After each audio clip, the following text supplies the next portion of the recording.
Let's start with the last place team, Washington Commanders, and my favorite team in the NFL.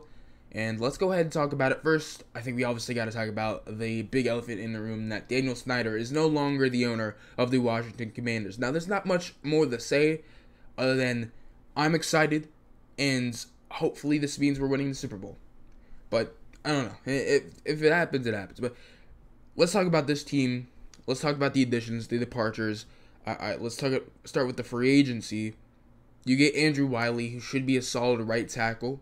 Nick Gates, who should be a solid center. You could possibly put him at guard, but from what I'm seeing in training camp, that Nick Gates is the center, and then hold on, okay. Nick Gates would be the center, and Sadiq Charles, I believe, is there, would be the left guard. Then you get Cody Barton, who in my opinion should be the second linebacker on the team and not David Mayo. And I'm excited for Cody Barton. And then also you have the backup Jacoby Brissett, who may start. He's not starting, but I think Sam Howell is the starter. But let's take a look at the draft picks, the important draft picks. I would say for this year, Emmanuel Forbes Jr., the first round pick, definitely got a lot of bit of criticism because they took him over Christian Gonzalez, and I definitely disagree with the pick, but I understand why they brought in Emmanuel Forbes, and we'll talk about that a little later. Jartavius Martin, a guy who can kind of play everywhere in the secondary, free safety, he could play slot, nickel, if you really need him to, he can play on the outside. Ricky Stromberg, there's rumors that maybe he could be a starter if Nick Gates is left guard and he's center.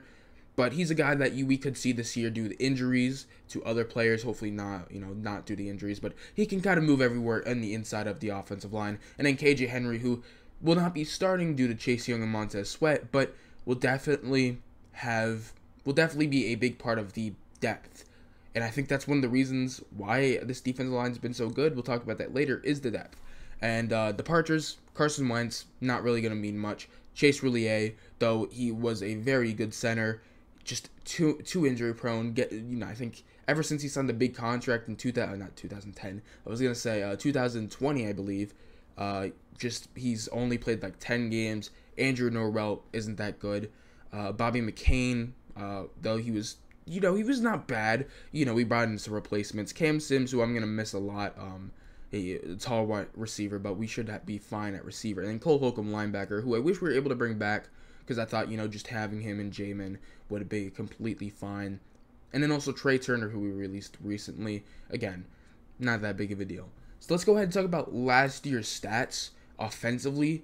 As we talk about this offense in 2022, they were 20th in total yards per game, 21st in total passing yards per game, 12th in total rushing yards per game, and 24th in points per game. So they didn't have the best offense, and I think that was clearly obvious, but they definitely tried to find their identity on the ground with their rushing, which, obviously is a reason why they were 12th in rushing yards per game.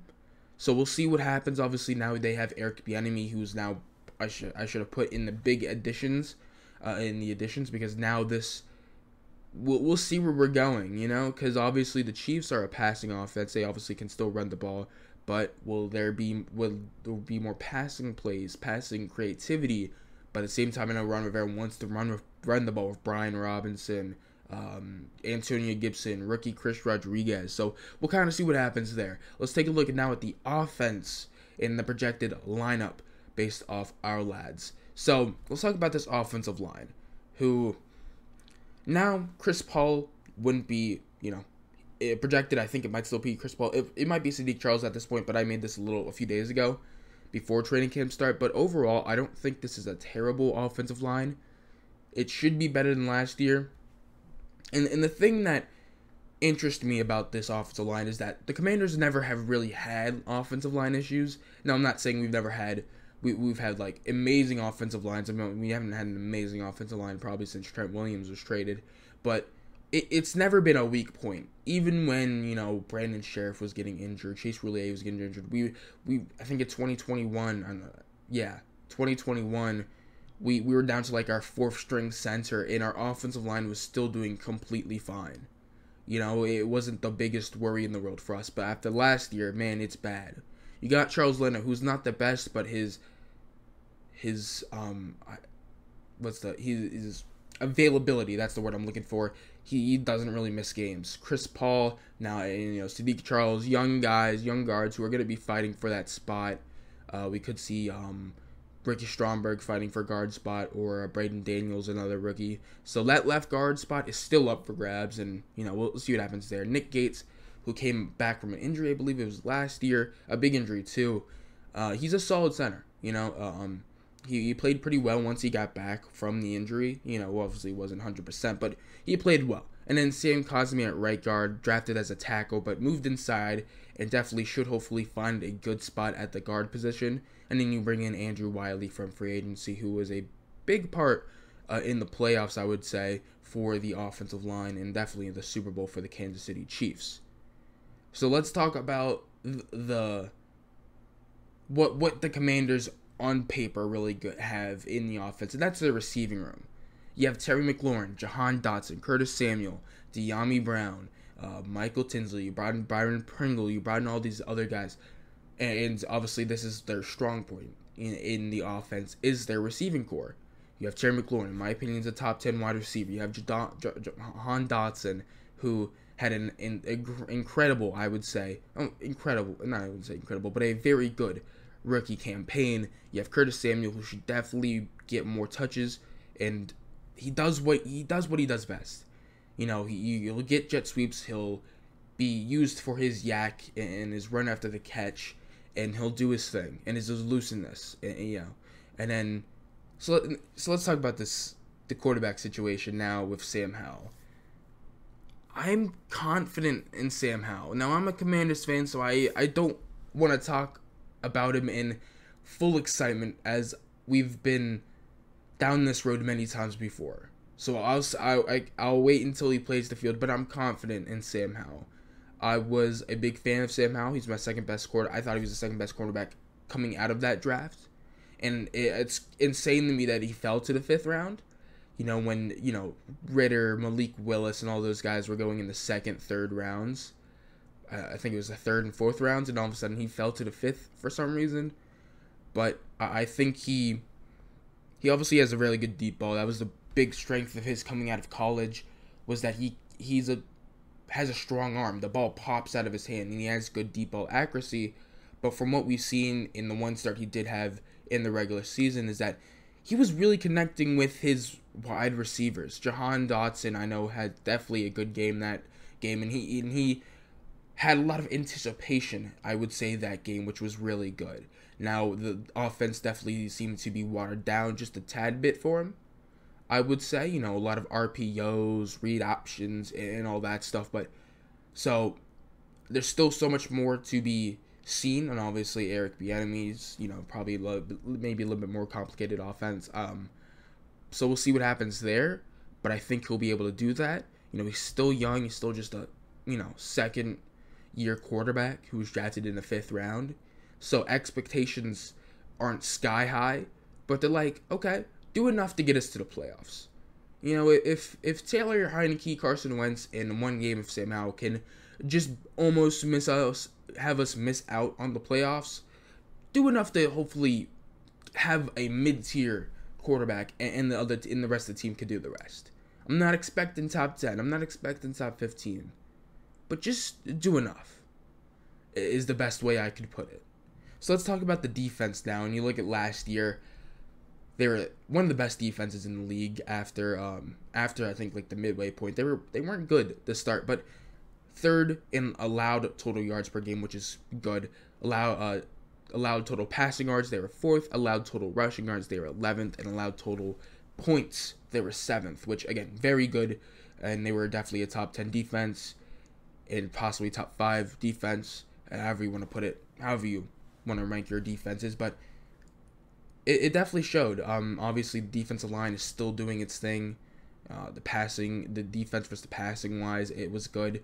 But we saw what they did last year. Let's talk about this team now and the players on it. Let's start with, I think we got to start with the defensive line. It's arguably a top 3 defensive line group in the NFL.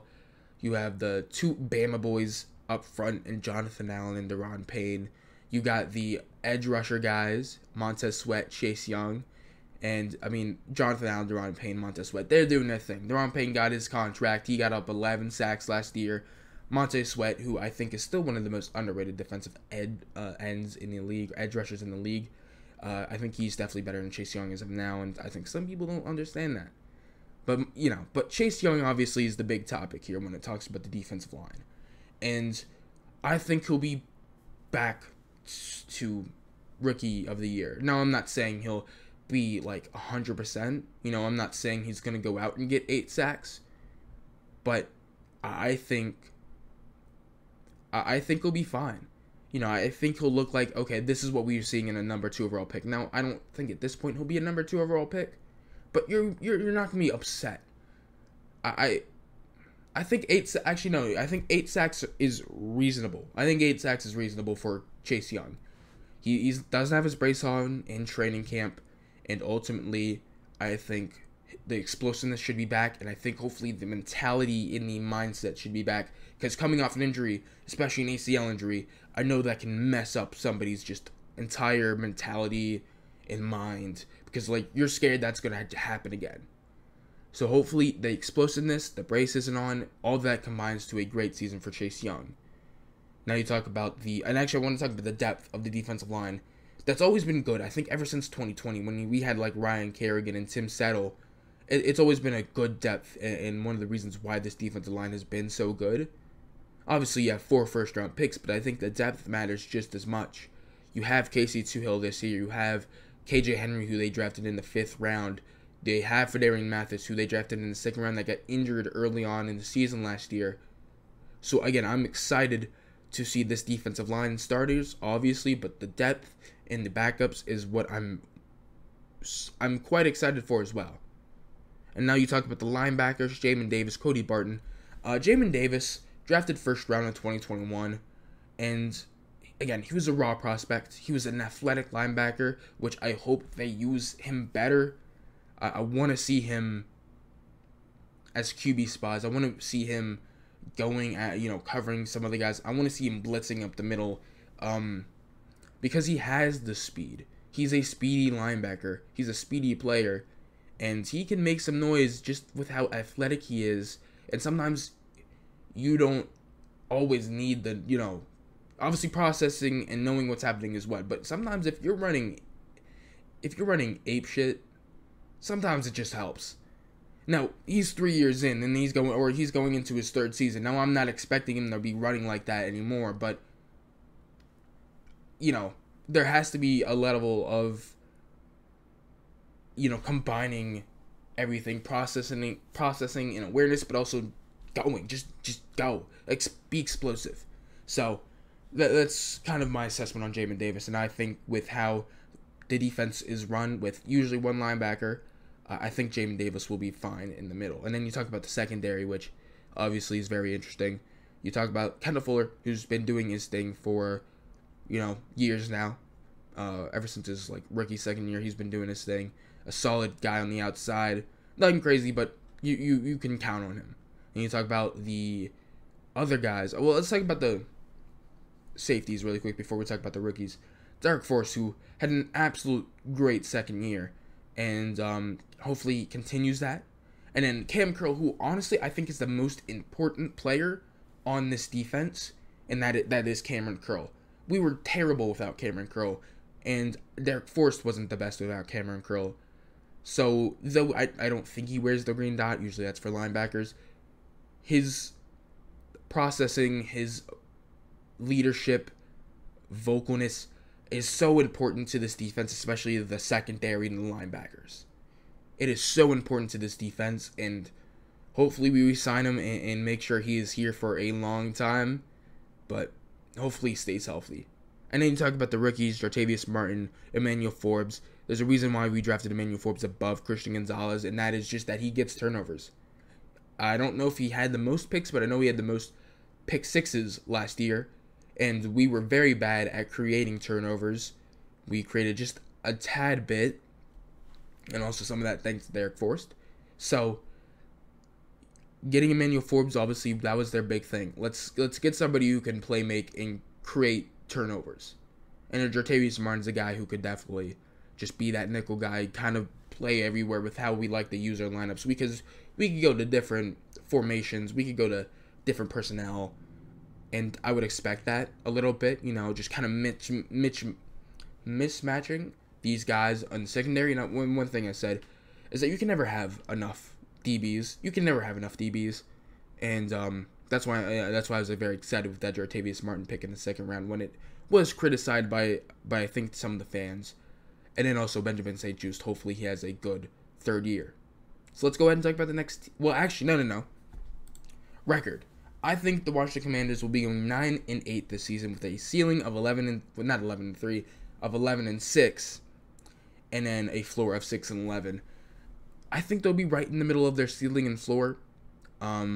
So that's kind of where I'm feeling. I think we can split, the division, and ultimately a 9-8 record may as well possibly get you into the playoffs, and that's what I'm expecting. I'm expecting a team that's gonna fight through every single game, make sure it's not a easy game for the other team, and ultimately hopefully get to the playoffs. And I just want a fighting chance. I want a fighting chance for the playoffs. And I think hopefully that's the thing, and hopefully with everything going on the football field and outside the football field, that's a real possibility.